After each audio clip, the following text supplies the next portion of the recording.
सुप्रभात बच्चों। आज की कक्षा में आपका स्वागत है।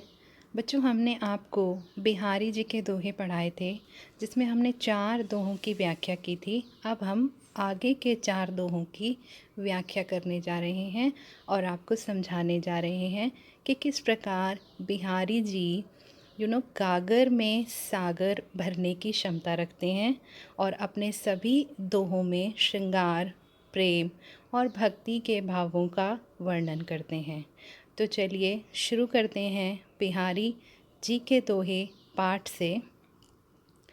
बच्चों, ये दोहा है अत्यधिक गर्मी को लेकर, यानी इतनी ज़्यादा गर्मी जब पड़ती है जेठ की दोपहरी, यानी जेठ महीने में, जिन्हें हम गर्मियाँ कहते हैं, कि बैठी रही अति सघन बन, बैठी सदन तन माह, देख दोपहरी जेठ की, छाहों चाहती छाह।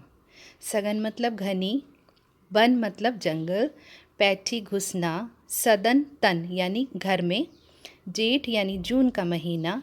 कवि कहते हैं कि जून के महीने में बच्चों गर्मी बहुत ज़्यादा होती है और हमें छाया जो है कहीं भी दिखाई नहीं देती। हर तरफ सूरज की किरणें बहुत तेज़ होती हैं, तो छाया या तो हमें घने जंगलों में मिल सकती है या हमारे घर के कोनों में कहीं पर। तो ऐसा लगता है कि मानो जेठ की दोपहरी में इतनी अधिक गर्मी है कि सूरज इतना तप रहा है कि छाया भी हमें कहीं दिखाई नहीं दे रही, मानो वो भी घरों में जाकर छुप गई है और अपने लिए छाया तलाश रही है। यानी अत्यधिक गर्मी में छाया द्वारा स्वयं छाया तलाशने का अद्भुत वर्णन जो है बिहारी जी ने इस दोहे में किया है कि जेठ महीने की जो गर्मी है वो छाया को भी छाया ढूंढने पर मजबूर कर देती है। तो हम लोग भी ऐसे समय में क्या करते हैं, अपने घरों के भीतर रहते हैं। नेक्स्ट, कागज पर लिखत न बनत, कहत संदेशु लजात, कही है सब उतेरो हिये, मेरे हिय की बात।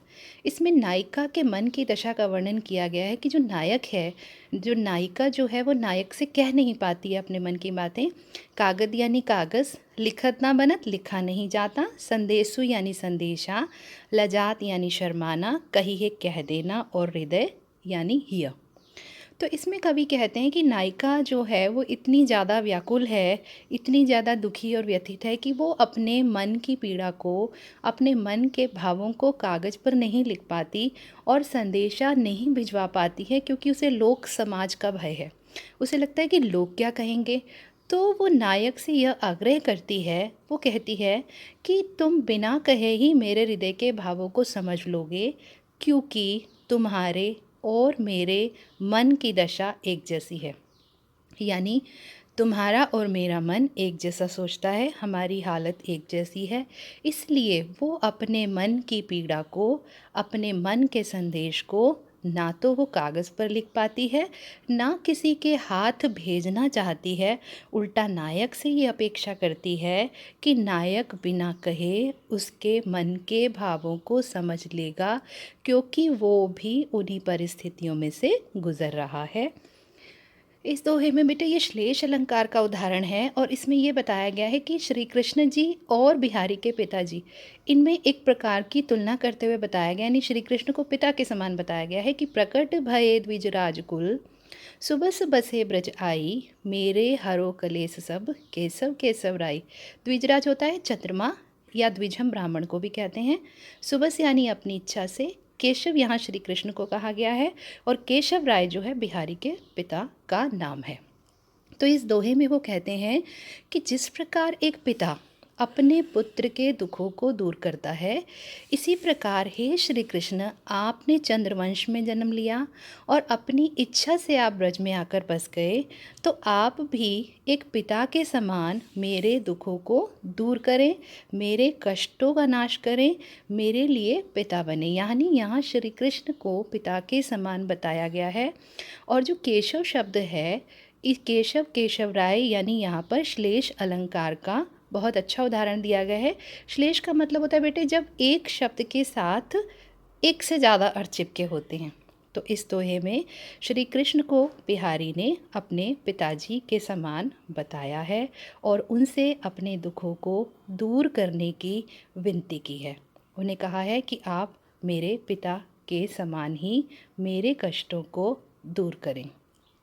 बेटे ये जो दोहा है, जपमाला छापे तिलक, सरे न एको काम, मन कांचे नाचे वृथा, साँचे राँचे राम। जपमाला यानी जो हम माला जपते हैं, सरे मतलब पूरा होना, मन काचे कच्चा मन, वृथा यानी बेकार, साँचे सच्ची भक्ति और राचे प्रसन्न होना। ये जो दोहा है इसमें ना धार्मिक दिखावों, धार्मिक आडंबरों का विरोध करते हुए बिहारी जी ने, जैसे कबीरदास जी ने भी किया है, तो यहाँ बिहारी जी ने भी धार्मिक दिखावों का विरोध किया है और ये कहने का प्रयास किया है कि माला जपना, शरीर पे बड़े बड़े छापे लगाना, भगवान की मूर्ति के आगे नाचना, ये सब धार्मिक दिखावे हैं यदि हमारे मन में सच्ची भक्ति भावना नहीं है। भगवान किससे प्रसन्न होते हैं?